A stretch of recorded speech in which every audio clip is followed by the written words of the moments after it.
Pints with Jack, Season 2, Episode 34. After Hours with Emily LaPort.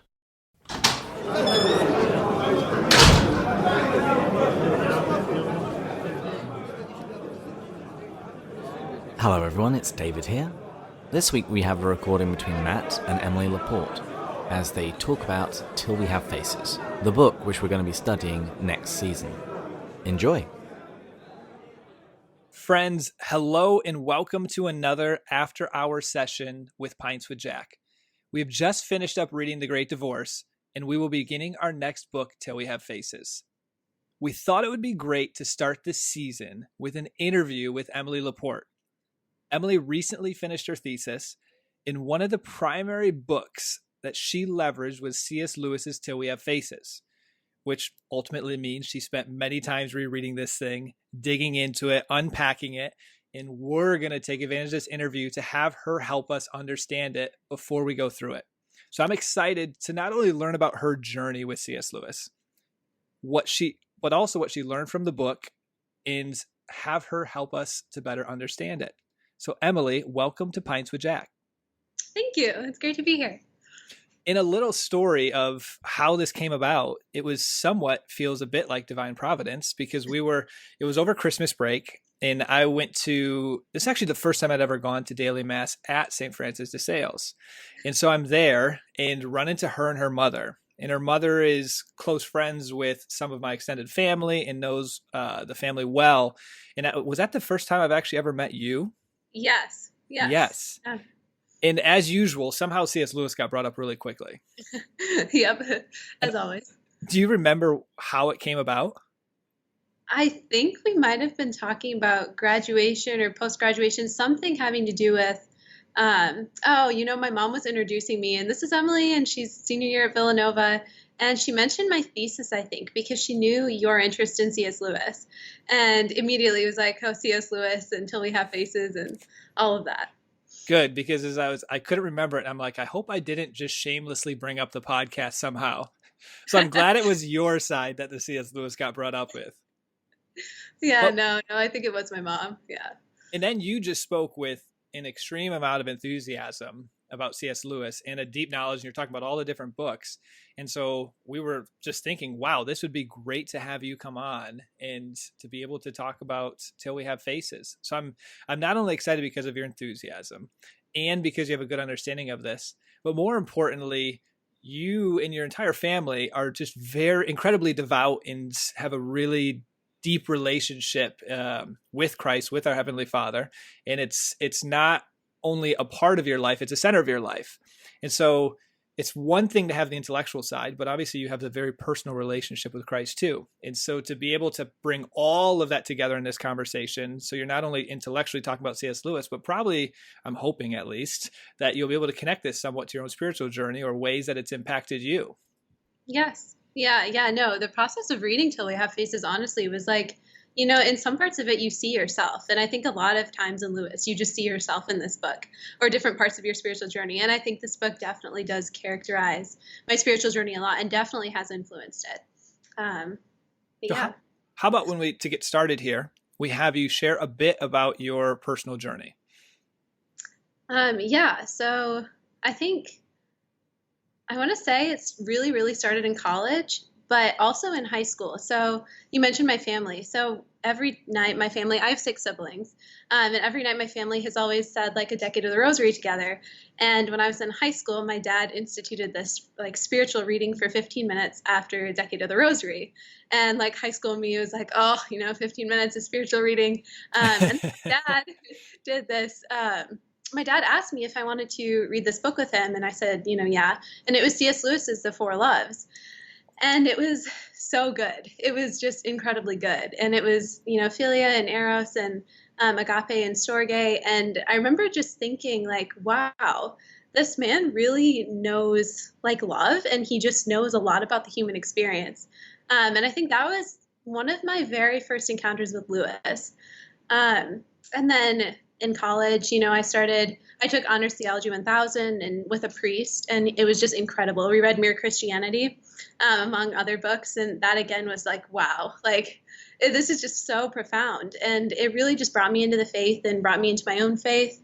And then I think at the same time I was learning about my faith, I also joined this Catholic women's group, and I started going to daily mass, and I started, going to confession and adoration, and just like, it was just this experience of like living out these things that I was reading about. And it was just super profound. And I think Lewis was just all throughout that, just in so many works. I read The Great Divorce as well in my sophomore year. So I took this, I think it's like a cohort sort of thing. And I went to Villanova University, it's Augustinian Catholic. And we have these cohort classes called Augustine and Culture Seminars, I believe. And you take it your first year, first semester, second semester, and third semester. And I took the Good, True, Beautiful sequence, and we read a lot of Lewis in that. And so I think Lewis has just been a really big part of just my college experience, my faith experience, and just really brought me more into the sacraments. I mean, obviously Lewis is not Catholic, but there's just so much that speaks to the faith, personal relationship with God. And then that brought me also deeper in my personal faith. And he was, for not being Catholic, being a part of the Anglican Church at that time, it was decently sacramental in the sense of you read when he talks about in Mere Christianity, the way the divine life is transmitted, belief, baptism, and bread, obviously a bit different meanings than maybe what we would place on them from the Catholic perspective, but that tangible matter, the sacramental side of things, transmitting the divine life. And I agree, really turned me on to being even more sacramental, ironically, even though he wasn't a part of the Catholic Church. Lewis's books, I think, are also very sacramental. I would Yes. say They Have Faces is pretty sacramental. Yeah, it's incredible. And Yeah. I love how you said that when you were reading the Four Loves, you realized he understood the human experience. So my first book with him was Mere Christianity. And that is exactly what I thought when I read Mere Christianity. It wasn't necessarily, I was struggling with whether God existed or not. But when I read this, I go, what this gentleman, C.S. Lewis, is describing seems to be true, just of my own experience of life, of what I've witnessed. And I would imagine if it's true, or at least if it's explaining what I've experienced very well, it's got to be closer to truth. And so he was a big reason that brought me back to Christianity in a much deeper way. He has a gift with that. Yes, he's personal, but he's also like, he speaks about these truths and then he relates it so personally. Yeah. Okay, so with Till We Have Faces, would you say that's your favorite C.S. Lewis book, or? Yeah, Okay. It's like my life-defining book. I would say it's my favorite, favorite book. Okay. Yeah. And would you say it was that? You've probably read this multiple times, right? How many times have you read this? Yes, I say 10 when I talk about Till We Have Faces, but it's probably more like 7-ish. But it just feels like so much when you go through it. But yeah, definitely more than 5. Okay. And when you first read it, was it your favorite book, or did it become your favorite throughout time reading it? It definitely became my favorite book.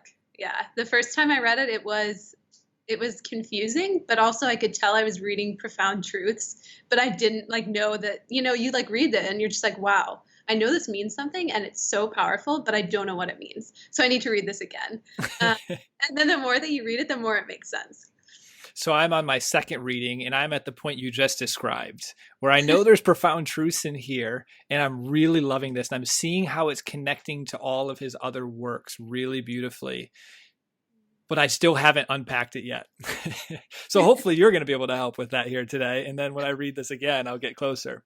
I hope so. Yeah, no, there's so much. There's so much in there. So let's take a step back, though. And before we get into Till We Have Faces, it was part of a bigger project, which was your thesis. So tell us a bit about your thesis. Yes. Yeah. So my thesis project was, so I just graduated college, and this is my senior thesis. And it was basically so I could design whatever I wrote on. It's typical thesis, but it's through the humanities department at Villanova, which is sort of like the Catholic studies department. And it's, very rigorous. And so for my thesis, I try to sort of combine my two majors. So I'm humanities major and a neuroscience major. And so I was trying to talk about something that spoke to both the human experience theologically, philosophically, but also bring in some psych research. And my thesis was, so I called it Experience and Experiential Knowledge for Understanding a Theological World. And there were 3 parts, so I'll break those down. And the third part is basically exclusively on Till We Have Faces, which is the part that I'll focus on. But the first part was just explaining the difference between analytic knowledge and experiential knowledge, which is actually just a huge thing in Lewis. He talks about these things, he breaks down things, but even when he's describing his own conversion, like there was a point when like God as philosophy became God as a person. God is like this experience, like prayer. It's just, you can't just read about prayer. Like you have to pray, And so this is like pops up all over in Lewis, and just this difference in knowing and understanding was super profound for me, just in my own faith life. Like I said, I was reading about the faith and learning about it, but it was also doing it and, being in community and receiving the sacraments and all these things that really brought me closer. So the first part of my thesis was just experiential knowledge versus analytic knowledge. The second part of my thesis was I claim that stories, like myths, stories, a lot of what C.S. Lewis does is a kind of experiential knowledge. So it lets us get that kind of knowledge that you would only otherwise get through experience, or through actual like person-to-person experience in the world. So he's almost bridging those two. You're Yes. reading it, which seems analytical, but he's making it experiential. Exactly. Yeah. And I would definitely qualify that with the kinds of stories that you read. So like first person stories, like Till We Have Faces, bring you more deeper into a character's experience, right? Because you're reading from like their first person experience. And it's like, I did this, I did that. So like Until We Have Faces, you're like brought into Orwell's experience and you see as she sees and with her blinders. And you like sort of understand why she thinks the way she does. It's hard to condemn her, even though she is to be condemned. Spoiler alert. And throughout the story, yes. And then, I want to claim that stories are a kind of experiential knowledge. And then the third part of my thesis is just all talking about Till We Have Faces. So Till We Have Faces as a case study for this claim. And then also I just talk about analytic knowledge versus experiential knowledge until we have faces. So for example, there are these 2 characters, so the fox and the priest. And the priest is all about experiential knowledge of God and the gods, all about sacrifice. And like one of the quotes is, until we have faces, to describe like the priest philosophy is basically like holy places are dark places. And sacrifice and, words are not enough. Whereas the fox goes off of Greek philosophy, basically. And so these 2 things are just put at odds like immediately until we have faces and then just shown throughout. But then I also talk about like other dimensions of Till We Have Faces, like prayer and blinders, suffering is brought up in there. Basically everything is brought up until we have faces. And so I talk about that, but that is the essence of my thesis. I want to unpack a little bit more that analytical versus experiential, because I find this quite intriguing. Yes. What's the ultimate takeaway from it? Is one better than the others? Do they interplay? Is like from your I almost said from your experience, but from as you unpack this, do you need both of them? I always think of when we talk of conversion stories with people, some people convert it in the head, some people convert it in the heart, which somewhat to me seems to be like analytical versus experience, but I don't know at all if that's what you are referring to with this. Yes. Yeah, no, that's a great, yes, exactly. So I think when I was doing my thesis too, I really want to make clear that it's not like experiential knowledge is better than analytic knowledge or analytic knowledge is better than experiential knowledge. Like I think in our world today, we really discount experiential knowledge. It's all about like scientific reason and rationality. And I mean, being a science major, I totally get that. You don't really talk about your experience when you're talking about experiments and things that we can know in certain ways. But I also think that because experiential knowledge is so sort of discounted and not really talked about, I think it's that much more important to talk about it. And so that's why I focus on it so much in my thesis, because I also think, I mean, it is sort of how we know certain realities. So I would say that there are certain things that we cannot know if we don't know them by experience, like God. I mean, we can know so much about God, but do we really know God if we don't, pray and experience God and encounter God? I also think things like pain and joy and friendship and love are things that you can only really know through experience. So like I mean, I could tell you like also how good something tastes and like, just describe this thing, but unless you taste it, you're not going to really know what I mean.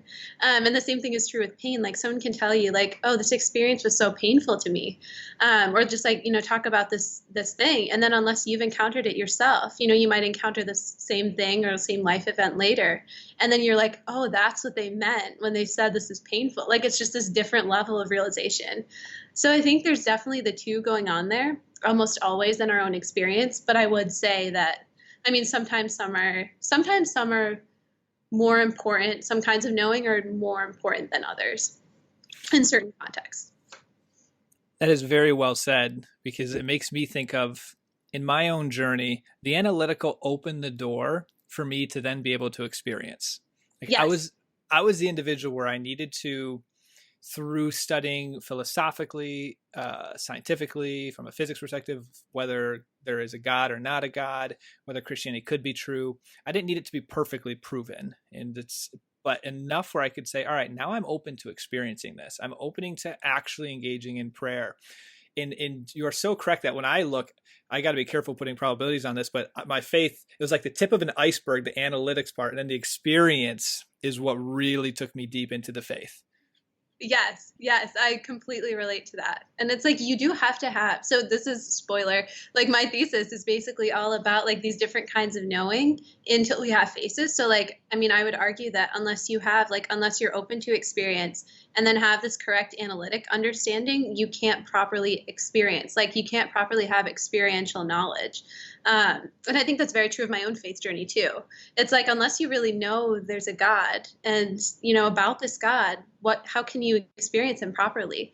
And so I think you definitely need that framework as well. I think they interact so much in our own experience too.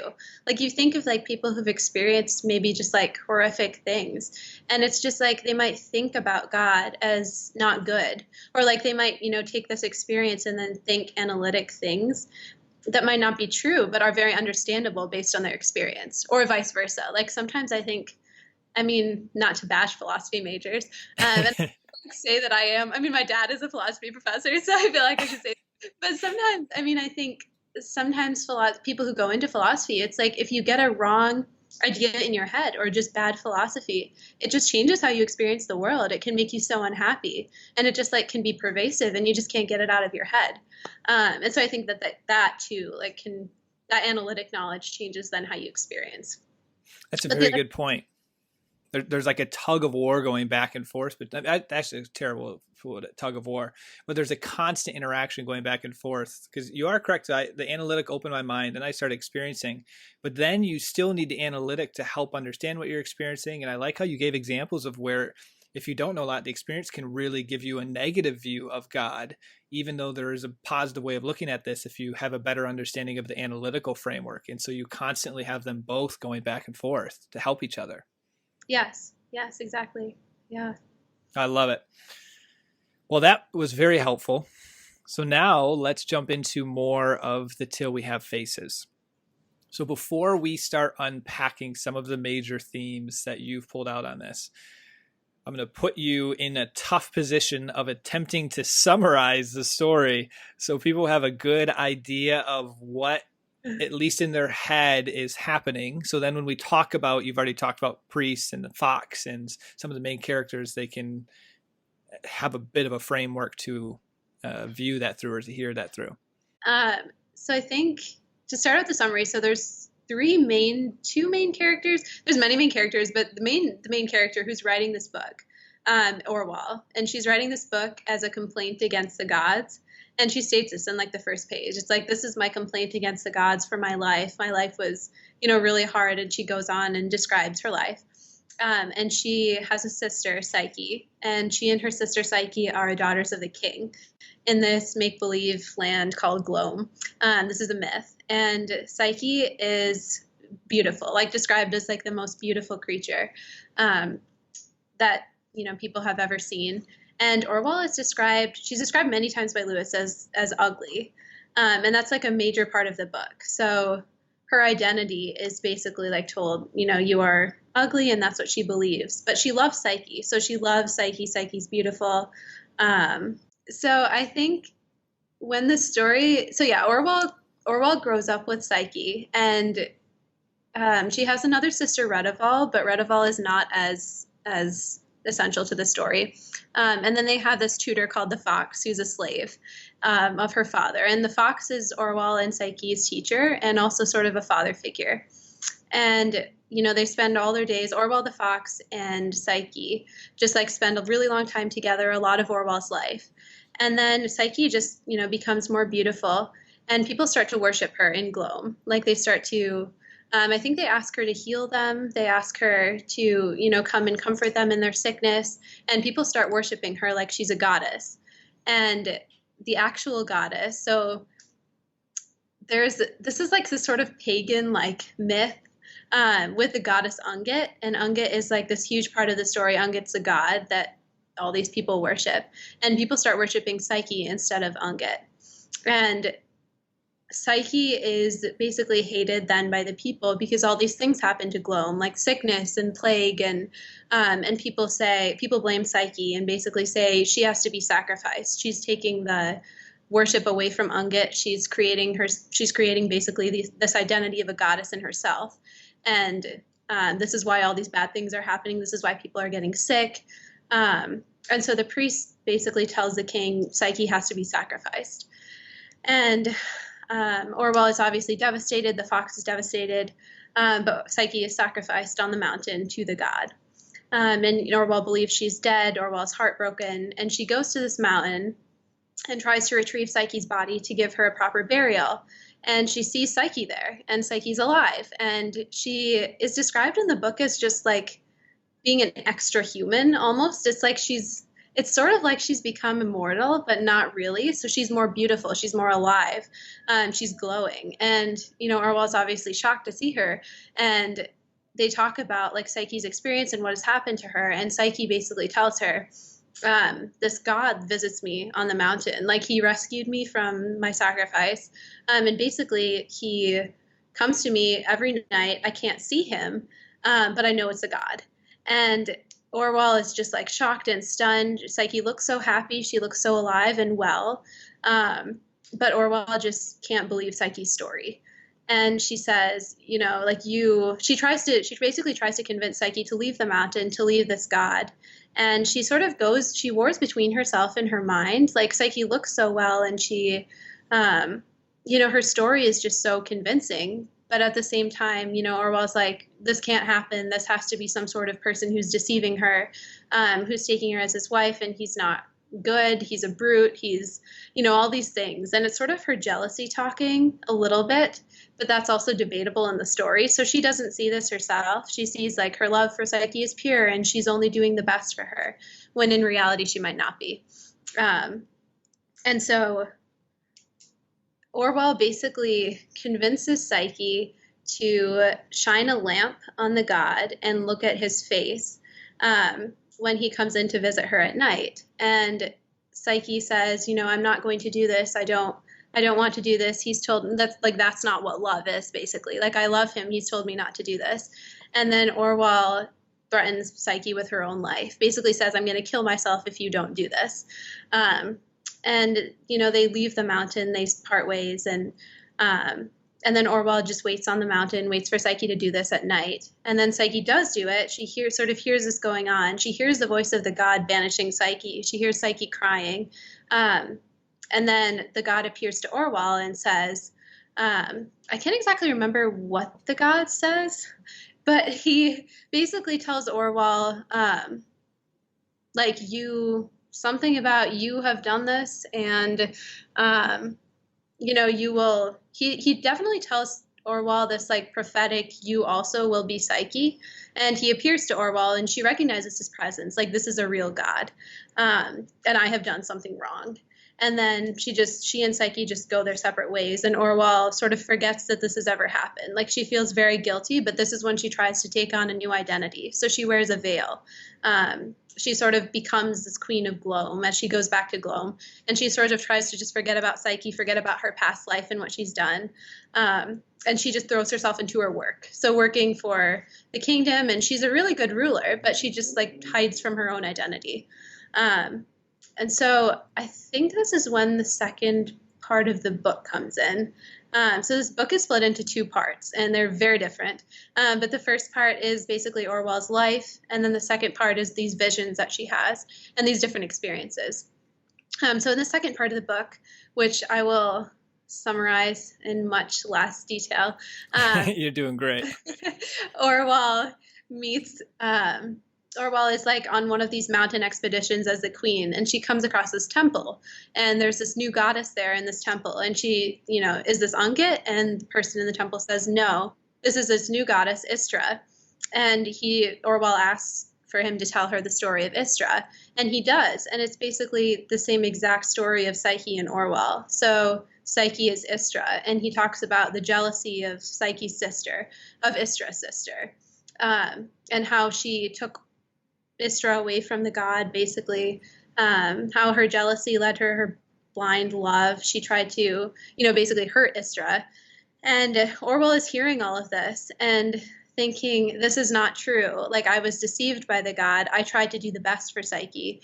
And I'm going to set the record straight, basically. And so after this person tells her the story of this goddess Istra, she thinks, so I'm going to write down my entire story. Everything that has happened to me in this book, which is Till We Have Faces.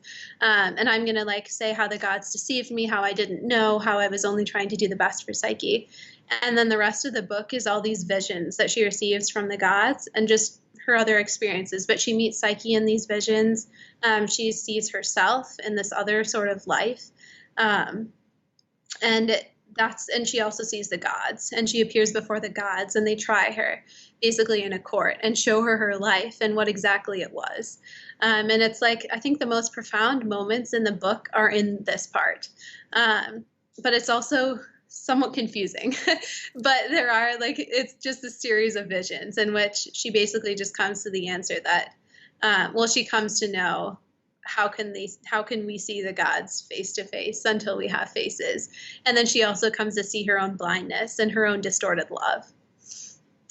So that's my attempt at a summary. Well done. It's a very dense, long book. So that was a well done summary. Thank you. So let's actually start. I'm going to flip this a little bit with you ended with, we can't come face to face to God till we have faces. Yes. What does that mean? From the book context, but also just from a spiritual perspective, a Christian perspective, from a Lewis perspective. I think a lot of we can't see God until we have a face is until we can get through the layers of our false self, of our false desires, of our desires for ourselves that are not in line with reality, that are either sinful or just distorted. We can't truly encounter God. And when Orwell reaches the end of her life and she reads this accusation that she has of her life to the gods, there's this one part that just says, I was reading, and Orwell says, I was reading this accusation over and over and over and over, and I would have kept reading it had the God not stopped me. And I think so many times in our lives we do this. We just have this version of our lives, of our experiences, and we just tell ourselves that, unconsciously or consciously. And it's unless we can break out of that and be open to what God is telling us in that, or just the true version of reality to come in and color that experience for us, we just can't experience God because we're so caught in ourselves. Like you mentioned in this past episode, I can't remember, but incurvatus sensei. And I think that's what it is. It's this, you're turned in on yourself and you can't see God. Your face is not exposed, but it's also, you don't really have a face because you're just living in this unreality. You just made David very happy. That's his favorite term. It is so profound. It really relates to this book. Yeah. Well, what you were just describing here made me think of, I want to say it was actually the ghost Pam, because she's talking about wanting to meet her son. And I think that's the one, that's Pam. I'm bad with names, but in the Great Divorce, there is the ghost who the mother wants to see her son. And the spirit says, you can't until you are, he wouldn't even be able to see you. You're not substantial enough. And everything you're describing made me think of that word substantial. The process of the Great Divorce are these characters essentially, they were so turned within, turning out, and that process is tough because they need to align themselves with reality. And as they do that, they become more substantial, and they couldn't even meet God where they are right at that point. And what I also love the Great Divorce does is it not only says that that process of becoming substantial is necessary to be able to experience God, to be in communion with him, but it paints a picture of the role of grace in that process. And did you see that at the end of Till We Have Faces? I got the sense that there was that it wasn't anything that she really did. She went on her life, and then as she's seeing this vision, the role of grace of getting her to the point of where she is able to, I guess, have the face to see God. Yes, yeah. So the way I set up my thesis too, and this was a question that someone asked me during my defense, like the role of grace, or like what can be done, what can help us to see. And the way that I set up my thesis with Till We Have Faces is, first we have to be open to experience. Then we have to have correct analytic knowledge of God, of reality. And then we can have correct experiential knowledge of God and of reality. And someone asked, like, how do you get openness to experience? How do you get analytic, correct analytic knowledge? Like, sometimes we just can't help that we don't get correct teaching. We, our conscience is badly formed, because of us or because of other things or other circumstances in our life. And I think that is where grace comes in. You just have to have grace. Like, none of us have this perfect vision of the world. None of us, I would argue maybe none of us can. Just, we don't live in a perfect world, and we can't always just have this correct understanding of God, no matter, if we try or not. There are experiences that we have and just things that we know that are maybe not true or just not completely conformed with reality that mess up how we then know things later. And so I think that's really where grace comes in, like asking God, like, help me to see. I mean, I think this book is just so much like, Psyche says at one point, like, the God will help you to see, to Orwell, when she realizes Orwell can't see her other reality, her palace, this other life. And Orwell, like, immediately just says, no, I don't want to see, like, come back to me. Just like this grasping sort of love. But it's like, you have to be open to grace. And the grace is there. I mean, Orwell just receives so much grace throughout this book that she realizes in these visions and in this other part of her life. But yeah, I would definitely say grace is the answer to seeing. St. Augustine used to talk about, he used the word suasions, like in our spiritual journey, almost like persuasions, but God is constantly putting people, books, experiences, desires, emotions in us that are trying to, without compromising our free will, persuade us, pull us to him.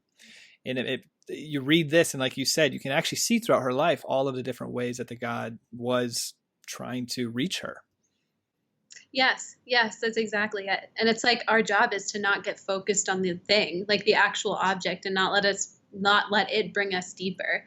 I mean, that's like St. Augustine's whole thing, with like sin and just like everything. It's just like he sees beauty, but he tries to go about it the wrong way and try to grasp, and, it brings him into sin. But it's like, no, like, you see the things around you, and they're supposed to bring you into this deeper reality. And in the book, you see Orwell not do this with Psyche. Like, Psyche sort of becomes like her identity, her reality. Like, at one point she was like, I want to become like, I think she says, I wanted to become a slave. So like, I wanted Psyche to be a slave so I could set her free. I wanted to be her mom. I wanted to be a boy so she would fall in love with me. Like, this distorted, like, so distorted love. And it's just like all for this like wrong reasons.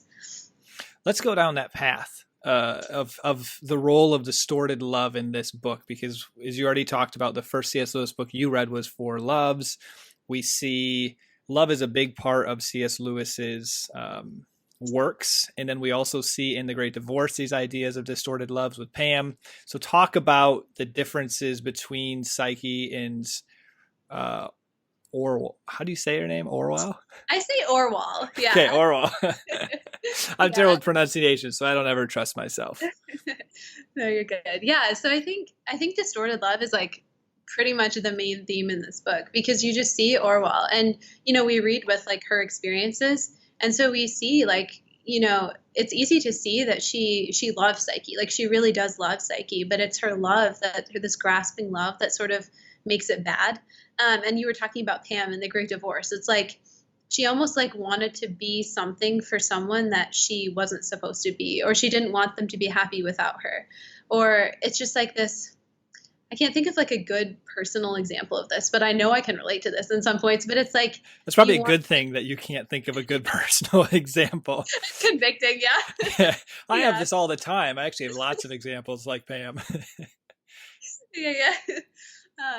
But yeah, it's like this. Um, it's like she doesn't want Psyche to be happy in a world where Orwell can't make her happy. That sort of love. And her identity and her love is all tied in with Psyche. And I think just the difference in the characters of Orwell and Psyche. Like Psyche is this beautiful, like the beauty of her soul is reflected in her spiritual beauty is reflected in her physical beauty. And I think Lewis intentionally does do this, that Orwell's lack of physical beauty sort of reflects the lack of beauty in her soul. And whether or not that is her fault, I mean, I don't want to make any claims on, but I think that distorted love, like you can see it just wreck Orwell basically and sort of make her into this creature that can't really receive love, can't give love, and is always grasping, whereas Psyche is always giving. I mean, she's brought up to this god, and she loves this god loves her, in this like profound relationship that just like wouldn't happen if Psyche wasn't open to like true love and to loving the god, to loving other people. And just, I mean, there's this part when Orwell threatens Psyche with killing herself if Psyche doesn't betray her god. And Psyche says, I can't remember this quote, but it's like, Psyche tells Orwell, "You're teaching me about love that I never knew existed." It's like looking down a black hole, and like talks about this like distortion. And it's just so like profound. It like hits you. But it's just very true. It's all over in Orwell. And then she's made beautiful at the end of the book. And, but that's like when she can learn to love properly. It's interesting. You said you didn't want to go down the path of whether it's her fault or not, but I am intrigued at some of your thoughts on it, because Lewis in Mere Christianity has that chapter where he discusses, he doesn't use this word, I don't believe, but somewhat that moral culpability of God looks at us through the lens of what we did with what we were given.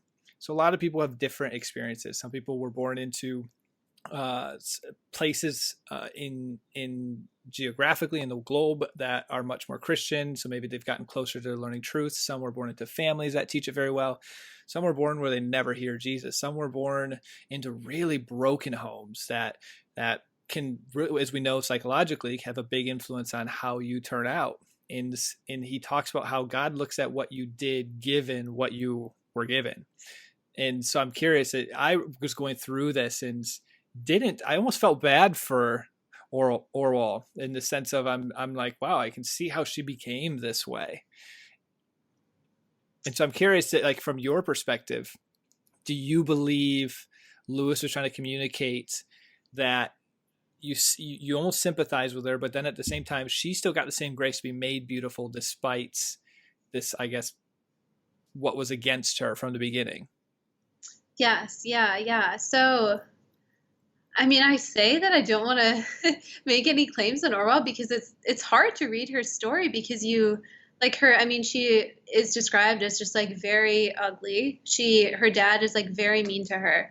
And it's almost like and Psyche is just sort of like, doesn't have these same problems. She just like, and she didn't do anything to deserve it or not to deserve it, but it's just her lot in life. And she just doesn't have these like difficulties. And so it's almost like Orwell doesn't have this beauty, doesn't have this love, and sort of like seeks after it then so like one-mindedly in Psyche.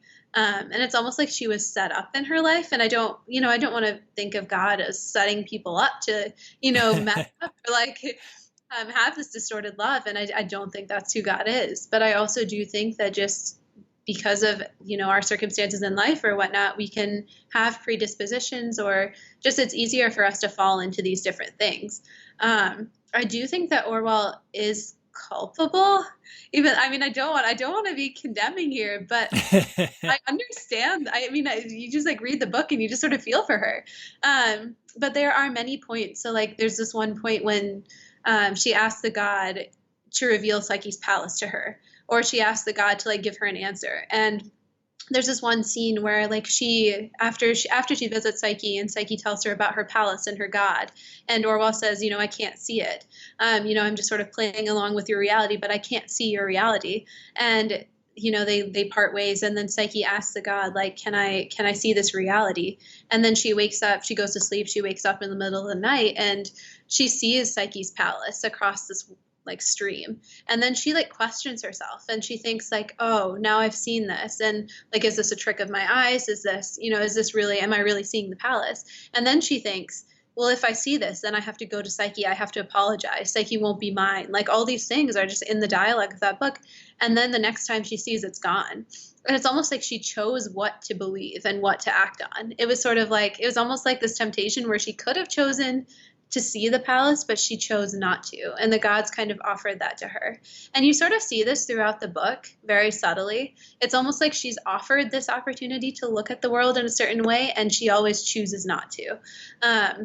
Like, she could choose to see Psyche in her palace and all these things, and Psyche's other god. She could choose to believe Psyche's version of the story, but then that would mean Orwell giving up her making Psyche happy, her life with Psyche. And so she chooses not to believe it.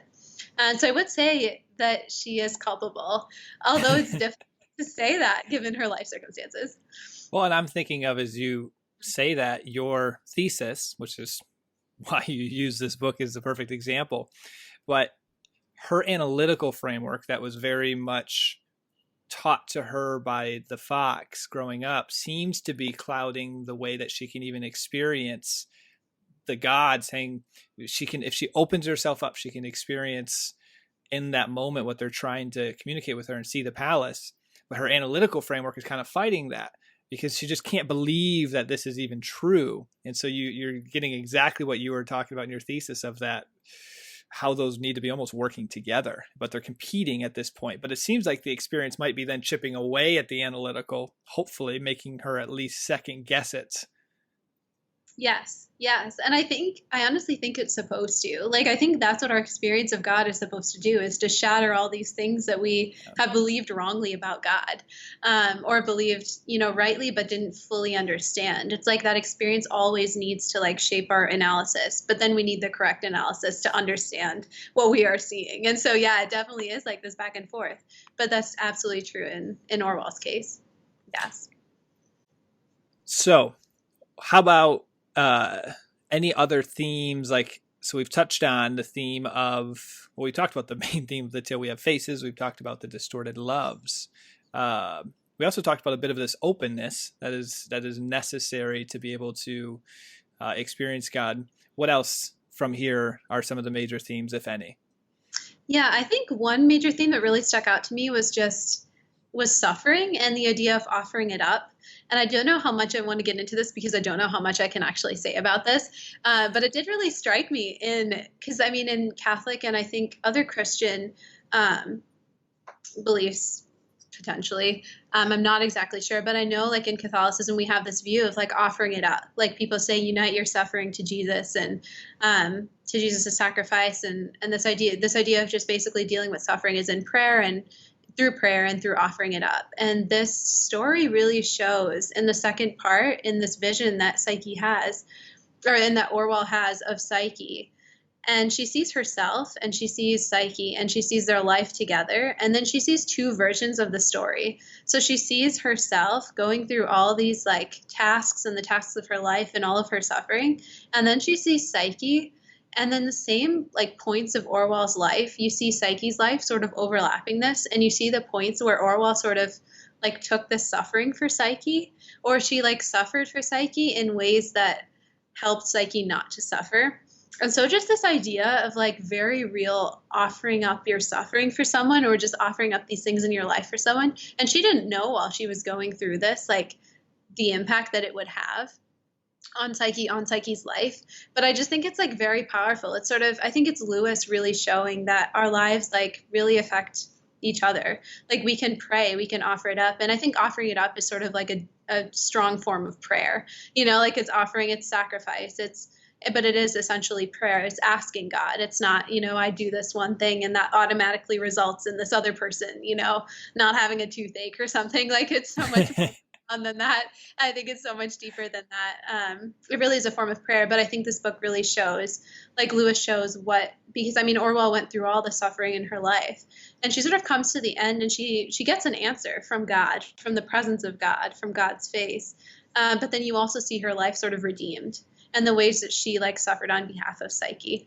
And so I think that is super profound. In this book that I read, Peter Skokel, he talks about this as like the way of exchange is what he calls it. And I don't know that Lewis ever called it this, but it might be present in Lewis's other writings.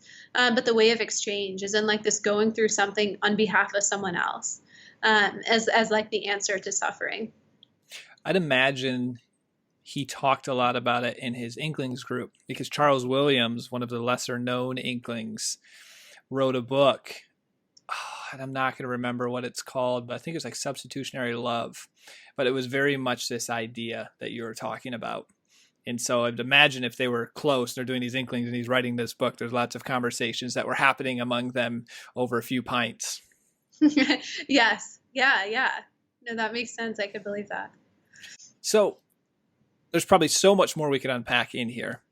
And this will be fantastic for readers to be able to get a good understanding of the different parts of it. So now I want to transition and ask you, so you've gone through this. This was part of your thesis. We've heard about your journey.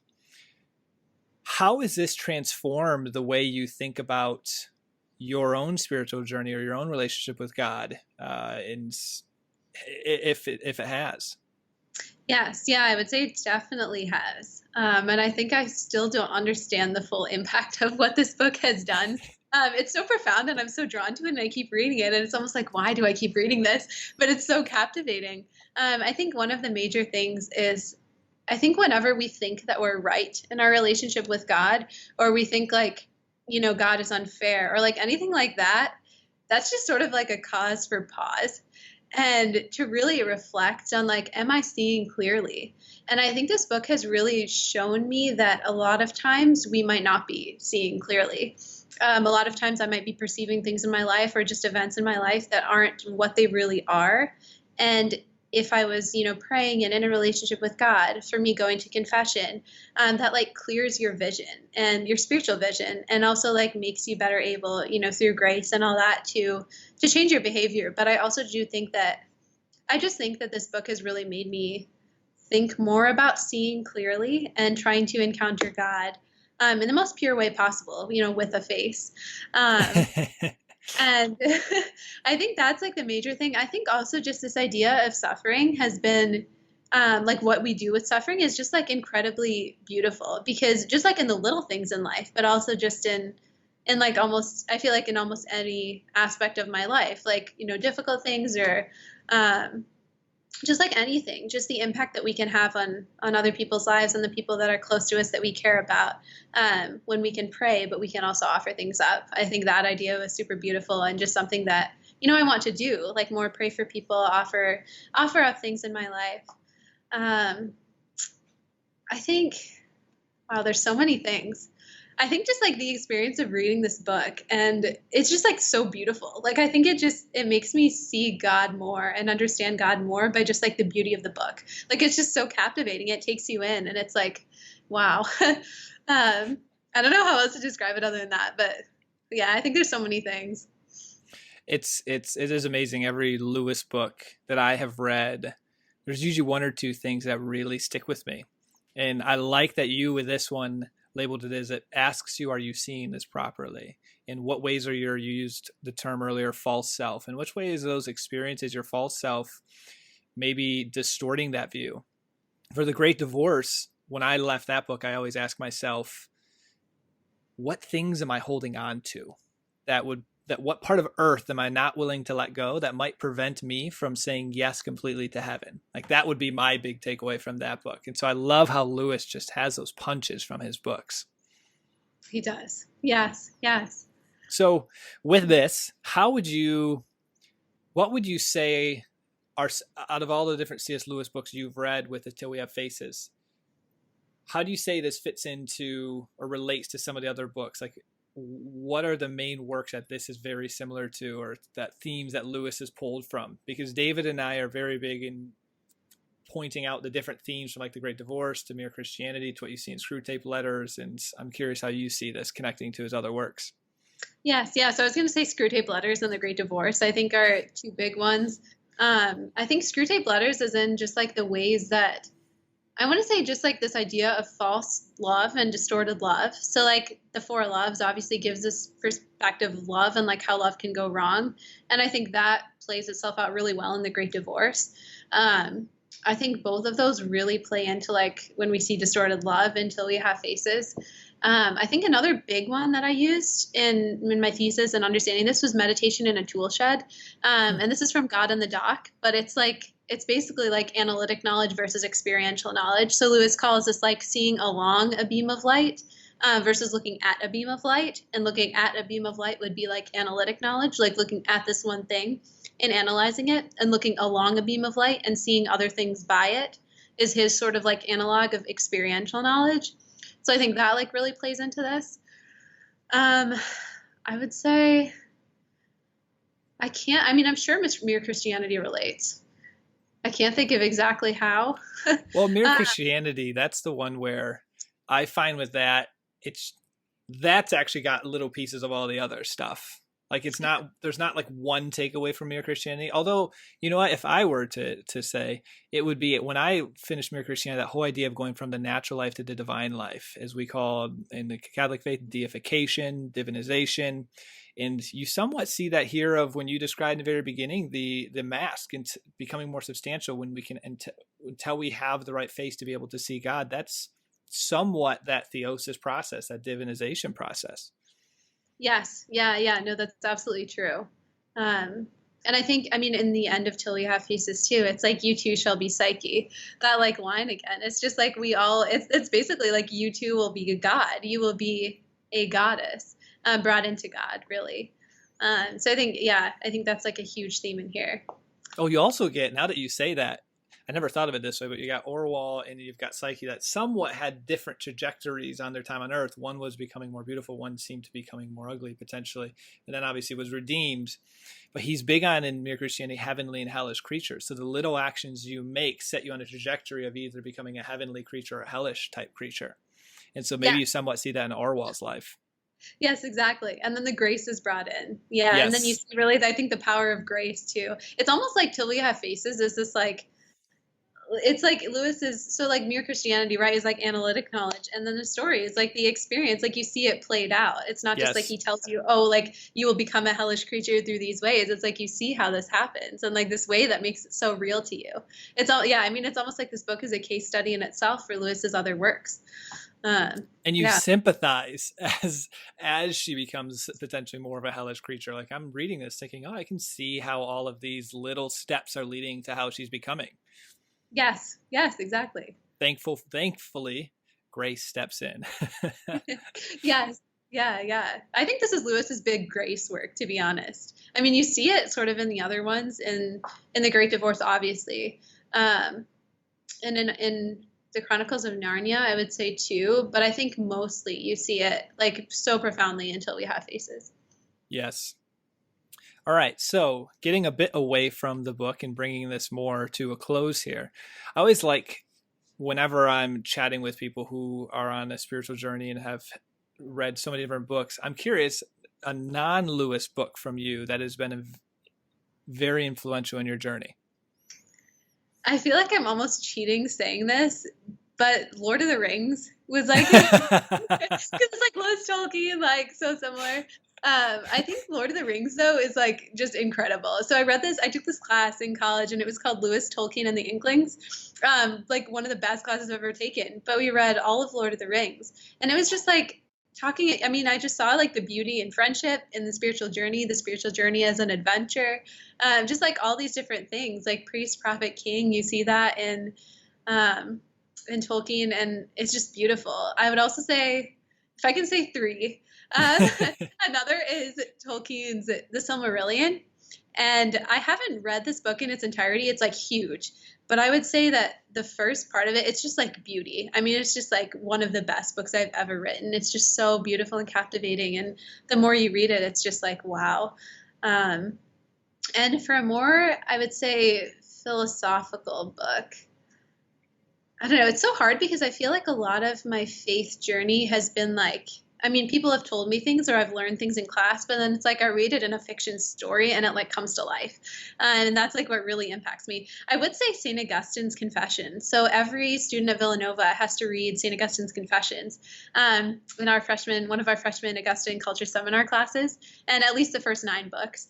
And I would say that that was the first like sort of saint autobiography that I had read. And or just like anything really about a saint like that profoundly. And it was just like, it was really beautiful. I mean, you just see grace also so well. And it was like, wow, like saints were sinners. Yes. And now they're saints. Yeah. I love that you said Lord of the Rings because I am officially going through them. I just finished The Hobbit and I'm a quarter of the way through the Fellowship of the Ring. This is so good. And so I'm excited. I'm literally thinking to myself, man, now I want to interview her for, even though we're not a Tolkien podcast, but I'm like, oh, I want to hear all of these different aspects with the Lord of the Rings, because that's what I've been asking myself as I read this. What Christian themes are coming through this? Because Tolkien was very devout. And so how are we seeing this work its way through here? And it's more subtle than, at least in my experience, than the Chronicles of Narnia. There it's pretty obvious, like Aslan's this character, and you can just see the blatant themes, where Tolkien, it's just wow. I mean, people can go through that, and I've talked to people and they have no idea that there's Christian undertones throughout this whole thing.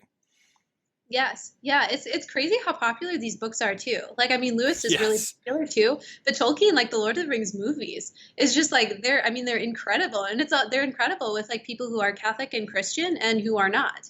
And it's like Yes. these same themes, but they're just like, it's the same like creation, redemption, like life story. It just in these books is incredible. But yeah, I think his subtlety, I love Lewis for his like, I mean, he just like tells you how it is sort of thing. But Tolkien is like definitely more subtle. But also I would add too with Till We Have Faces, like a lot of people don't really like Till We Have Faces when they read it. And people just say it's not like the Chronicles of Narnia. And I would say that is because part of the reason why is because it is very subtle. Like you see these things but you like don't see them until you read it again, or until you read it with like this lens of like Lewis talking about distorted love and these different things. But it is like, I would say it's probably his most subtle book. All right. Final question. What's next? So you wrote your thesis here, you graduated. What are the next steps? Yeah. So I'll be going to Notre Dame in the fall. I knew that. So which is why I had to ask this. No. Yeah. It's a great school, I've been told. Yeah. It's all right. Yeah, no, so I'm going to be studying developmental psychology, which is interesting. I mean, this book is such a psychological book, and Lewis is so like theological and philosophical and psychological, like very much sort of grounded in, the human experience and all these ideas as well. But yeah, I mean, I'm excited to, just keep going with like my intellectual journey and, reading theological books and things like that. But I think I really want my I guess the focus of my life to take more of like a personal, sort of rooted in psychology and teaching and that sort of thing. So I'm excited. Well, you will have a great foundation of human experiences, human beings through C.S. Lewis. Like I have found as I've read psychology books that he just understood the human condition well, what drives us, what makes us tick, why we do what we do, at least at a surface level. He's an interesting human being. Yeah. He's an amazing man. Yes. Yep. Well, fantastic. Well, thank you so much for doing this. This was incredible having you on. I know the listeners are going to very much enjoy this, and this has made David and my job a lot easier as we go through this, because even if we screw up going through this, they can listen to this and get a great summary of it all. No, thank you. Thank you so much for having me. It was so fun. I love Till We Have Faces, and it's like amazing to get another person who's read it and who understands it and who can like talk about it. So. Well, now you're going to have a lot of people who are going to be very familiar with this book. I'm so excited that you guys are doing this. Yeah, it's amazing. Awesome. Well, thank you so much. Thank you. I hope you enjoyed that episode, and we'll see you again next week when we'll be going further up and further in.